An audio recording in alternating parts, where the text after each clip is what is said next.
There's dirt on my hands, strong like a tree. There's roots where I stand. Oh, I've been running from the law. Hope they won't shoot me down soon.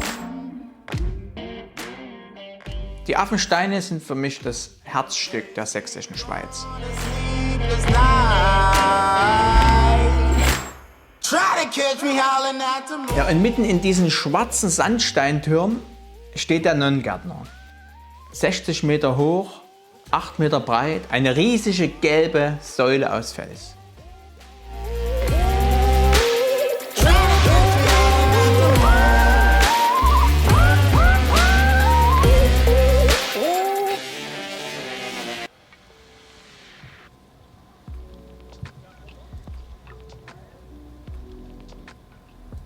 Die Vertreibung, Rotpunkt zu klettern, empfinde ich als unheimlich kompliziert, weil ganz viele Faktoren zusammenkommen müssen. Zum einen muss man die Bewegungen der 60 Meter langen Wand perfekt intus haben. Also man muss unheimlich viel drin üben. Hinzu kommt eine Besonderheit im Elbsandsteingebirge. Wir verzichten auf das künstliche Hilfsmittel Magnesia. Es gibt Momente, da hat man einfach das Gefühl, man würde in so Schmierseife greifen. So, und dann soll man mal richtig Kraft auf Seife aufbringen oder in ein schön geöltes Klobecken oder so. Wie fühlt sich sowas an? In der sächsischen Schweiz muss man dann sozusagen auf den besonderen Moment warten. Also perfekt ist eigentlich im Sommer und dann aber mit möglichst 40, 50 km/h Nordwestwind. Der Wind kühlt sozusagen während der Begehung auch die Fingerspitzen und trocknet eigentlich permanent die Finger und den Fels ein Stück weit ab.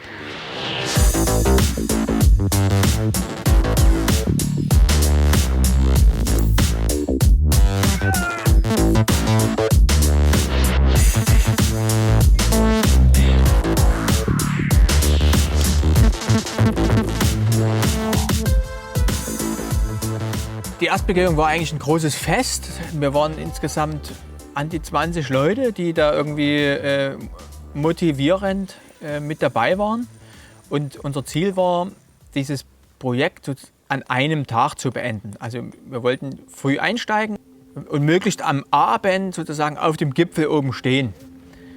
Aber bis zu dem Zeitpunkt auch nur in dem Begehungsstil AF. Das bedeutet, dass man sich in Ringen ausruhen kann und keinen Anspruch auf einen Rotpunktgedanke oder so hat. Viele Male, auch direkt nach der Erstbegehung, habe ich weiter geübt in der Tour, weil es mir auch sehr gut gefallen hat. Also die Züge machen mir total viel Spaß. War damals aber zu schwach im Kopf oder in den Fingern oder wer weiß. Es hat auf jeden Fall damals nicht geklappt, sondern erst 14 Jahre später.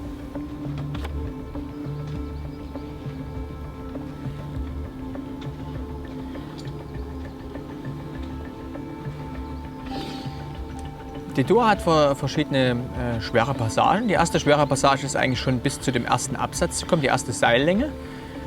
Und das blättet schon so ein bisschen an. Das ist ein sehr raues Gestein, sehr grobkieselig. Man hat so, sagen wir mal, vielleicht eine 7C+, französisch 7C+, so zum Aufwärmen. Und hat sozusagen aber dann vielleicht schon 5% seiner eigentlichen Leistungsfähigkeit verloren. Also es kommt schon darauf an, wie perfekt kletter ich die erste kleine, vermeintlich leichte Seillänge, um noch möglichst viel Energie für die obere zu haben.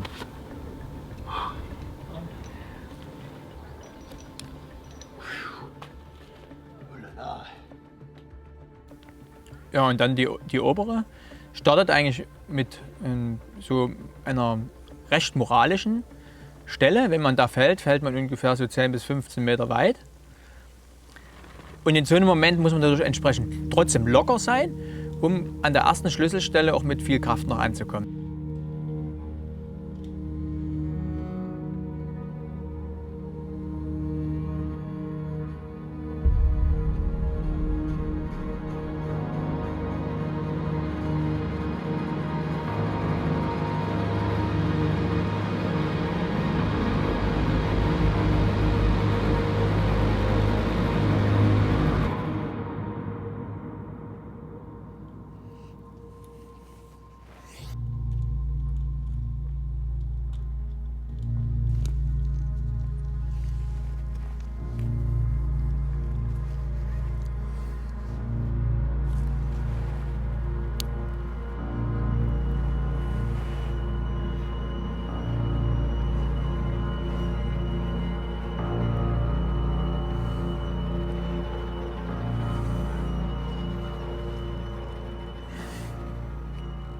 meine Lieblingspassagen sind eigentlich die etwas weiter gesicherten, nicht ganz so schweren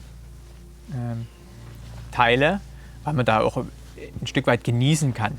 In den eigentlichen Krux-Stellen, die sind einfach brutal schwer und da kann man nicht viel genießen, da muss man einfach sich durchspeisen.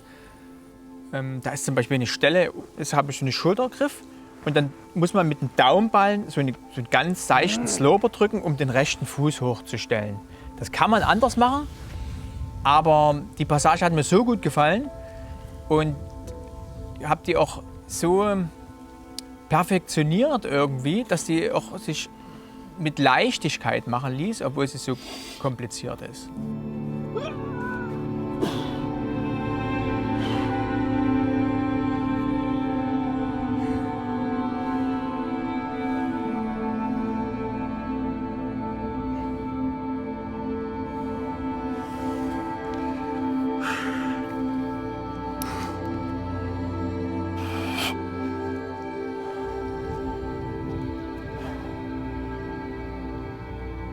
Die erste Schlüsselstelle gibt es einen relativ schlechten Schüttelpunkt vorher. Man kann sich noch ein bisschen sammeln und dann ist es eine sehr athletische Passage an sehr kleinen Fingerlöchern und kleinen Leisten.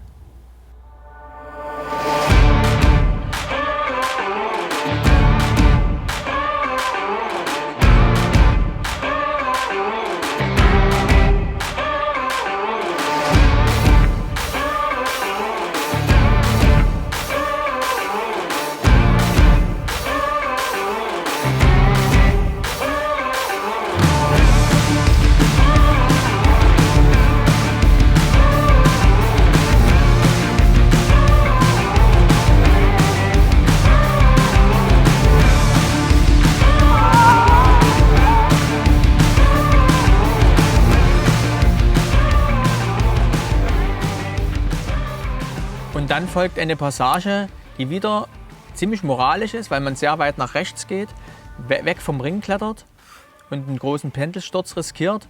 Und es sind auch wieder recht unsichere Züge, in denen man nicht wirklich entspannen kann. Also die Momente zwischen extremer Anspannung und auch wieder schnell wieder entspannen, klippen, sofort wieder fokussiert weiter.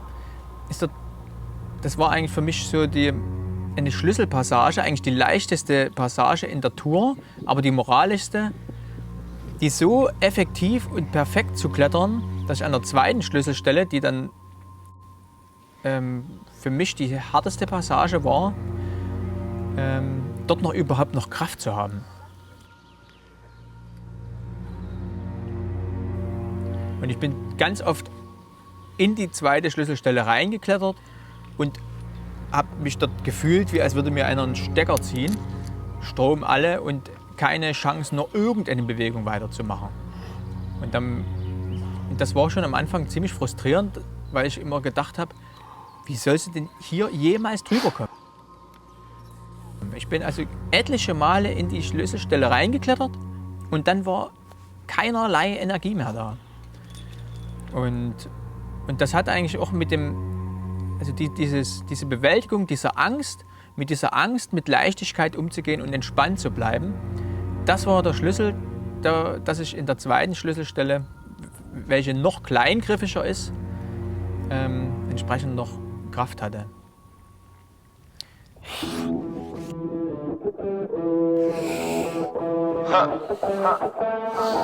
Welcome to forever, man. Let's go. Come on. This forever. No surrender. Yeah. You know that this right here forever. Go. And there will be no surrender. Now allow me to reintroduce myself. They call me J.O.N. to the easy E. Know that we undefeated. Y'all are beneath them speeches trying to air a grievance, but his lines are overhead. Better check the air for clearance. Call the tower. This is ours. Clear the heat. The air apparent. Really, I've never been better. Legacy. This is forever. All the more times I've been severed. I'm raising the bar. You can go ahead and measure. Think about time for a toast. Time that we welcome to go.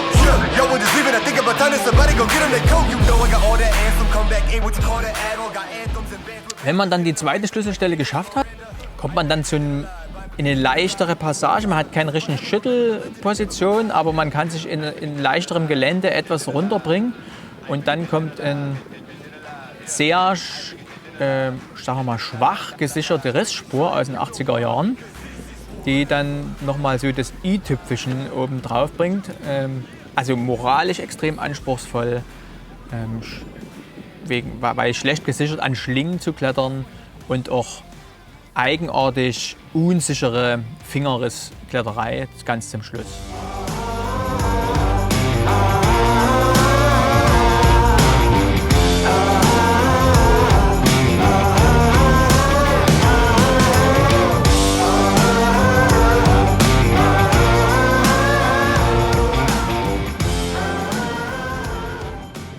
Ich kann mich noch daran erinnern, dass ich auch Zeiten hatte, da habe ich in mein WG-Zimmer an die Tapete riesengroß die ganzen Nonnengärtner aufgemalt und jede einzelne Griff und jeden Tritt an die Tapete gemalt. Um das sozusagen zu lernen, das zu verinnerlichen, 60 Meter, jedes einzelne kleine Detail, jedes Fingerloch, jede Leiste, jeder Tritt hing da an meiner Tapete und also das hat mich unheimlich vereinnahmt, dieser Weg. Und das war sehr befreiend, als dann diese Vereinnahmung nicht mehr da war.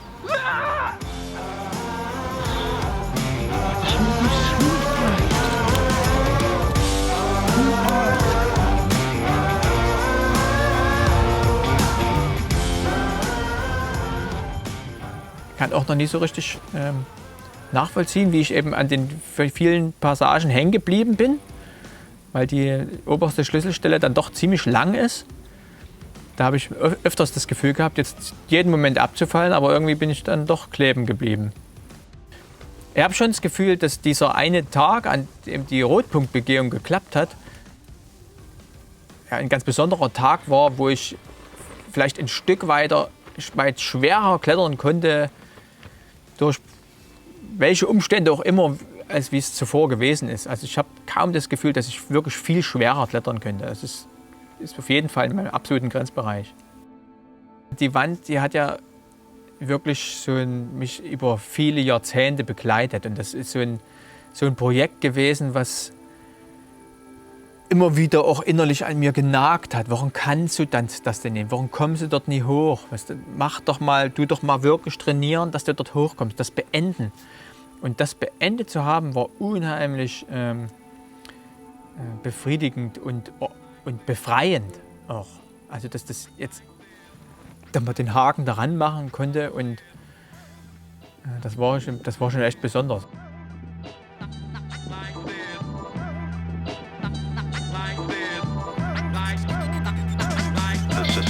Is there a heaven, there a hell? You know where I take it and you know I do it well. When I come through, better show up respect. I ain't want nothing but that motherfucking check. You can catch me at your door, you can catch me in your home. Oh, you're running late, just send the address to my phone. Copy, paste and go. Baby, don't be playing with me. I could come through and take off your shit. Take off your gear, take off your... Das größte Projekt, was ich eigentlich gerade habe, ist Zeit mit meiner Familie verbringen. Und dort ein Leben kreieren, wo Sport ein wichtiger Bestandteil im Leben ist, aber nicht die Hauptsache.